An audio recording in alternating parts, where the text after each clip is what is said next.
Still being vetted. Okay, the troubling language here to many on the inside is that last part. It's still being vetted. How do you know? You're a graduate student. You wrote one book. Where'd you get that information? Not tough to figure out, is it? Second, if that's true, and we're holding Al-Qaeda members there, wouldn't that go against Obama's 2009 executive order, number 13493, says we're no longer allowed to carry out detentions like this? Why is it being allowed to happen? Either agents on the ground for the CIA and the military are going rogue, or the Obama administration is up to something else. I personally don't believe we had detainees there, but we might have. I mean, who knows? I have no idea anymore. I think this goes back to gun running operations. We know from the New York Times that we are, hear me America, running guns from Libya to the Syrian border. We're getting the weapons in the hands of the Syrian rebels, many of whom happen to be Al-Qaeda members. No executive orders were broken here. We're not detaining anyone. We're playing the same dangerous game of the enemy is my enemy and he's my friend. We're arming terrorists. We're recreating the Osama bin Laden nightmare all over again. Bin Laden was our friend because he was the enemy of our enemy. And once he finished with them, then he promised to do to the United States what he had done to the Soviet Union. To quote him, and I'll never forget reading it, I'll get them involved in a long, protracted war. He'll get us to spend ourselves into oblivion. And then he will push and we will collapse from the inside. Congratulations, America. That's exactly what is happening. On Benghazi, were we holding the militia members? Are we running guns? Do we have black ops situation going on? And were they legal? Does Congress even know about them? Are we supporting Arab revolutionaries, the Muslim Brotherhood? And the video for the excuse of Benghazi. Who gave that excuse to the president? And why are they still employed? Okay, finally, the Arab Spring. How did we get the Arab Spring so wrong? Remember what the administration told us about the Arab Spring. They said that it would be great, and the Muslim Brotherhood, just a bunch of Jeffersonian secular guys. No chance of radicalism whatsoever. They're just a group of great people. And the administration was just a tad wrong on that, wasn't they? As a result, Egypt is now in the hands of the Muslim Brotherhood. They were talking today about blowing up the Sphinx because it's not falling in with Sharia law. We've also had members of the Muslim Brotherhood meet here in the United States. Designated terrorist groups are at the White House. How did we get it so wrong? Who sold us this story? Well, you know who that is? James Clapper. James Clapper is the director of the National Intelligence, and here's just an ADD moment. You notice how nobody ever hears Clapper's name thrown under the bus? Nobody ever says, boy, that guy's just dumb as a box of rocks, isn't he?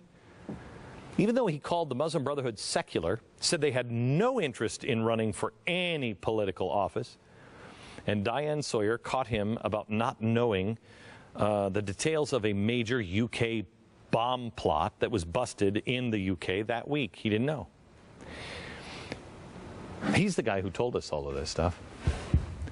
Now, yesterday, I sat in the Oval Office and I gave you a movie scene, a movie scenario you've seen a million times, that someone confronted, like Petraeus was, and somebody's sitting behind that desk and saying, we hate to see this come out. Just step down.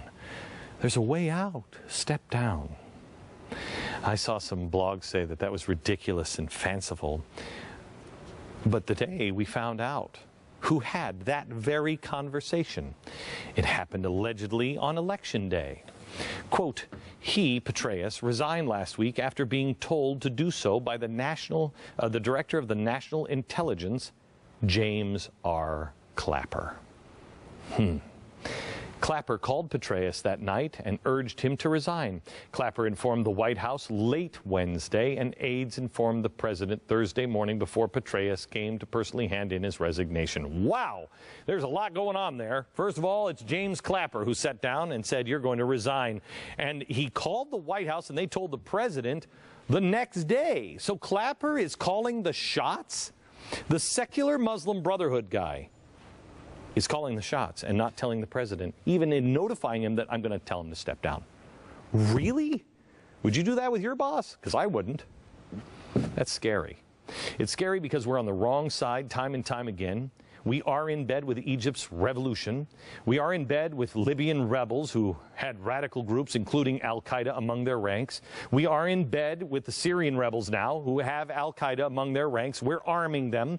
We are in bed with the Muslim Brotherhood, both in Egypt and all through the Middle East and here in America. This is a group that clearly articulated their plans to overthrow America in something called the Project. It is designed to destroy America from the inside, and the administration knows it, and so does your congressman and senator. If they don't, they need to get on the stick. That group has spawned nearly every violent radical group and Islamic radical group in the entire world, including Osama bin Laden. This is not an accident. It's not.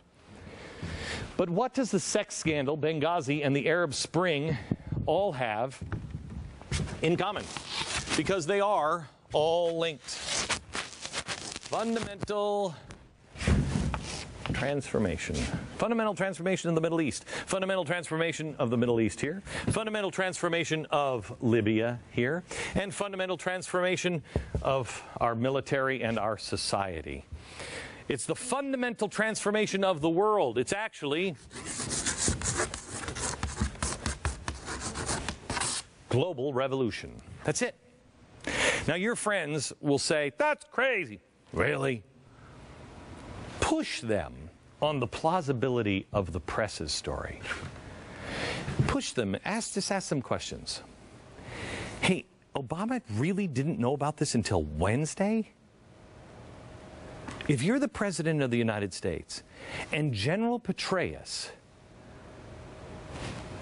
had to step down because of a scandal, and it was all revolving around Benghazi and everything else, right before he went, wouldn't you want somebody to come into your office and say, hey, Mr. President, before I make this decision, I'm going to recommend that he resigns, but I have to tell you, they just made this decision? If the president didn't know, wouldn't you fire a few people and say, hey, I'm the President of the United States? Why has no one been fired? Why? Why? If they didn't know, he was having sex with this woman while they were vetting him for the CIA. If that happened, and the president didn't know and nobody told anybody, why wouldn't they fire them? Don't you think that's important? The president has to be informed on things like this, or it puts our security at risk. Demand that there are hearings right now. This story is going to drag on. They're using the Clinton strategy. Stories about sex under the desk, they'll keep coming out, and fewer people will care about what the real story is. They're the ones making this about sex. We're making this about Navy SEALs that were killed, the president doing nothing or someone not doing anything, and more importantly, gun running and being in bed with the Muslim Brotherhood. That's what this story is about. And America's threshold for old guy sex talk is high for a little while, but it doesn't last long.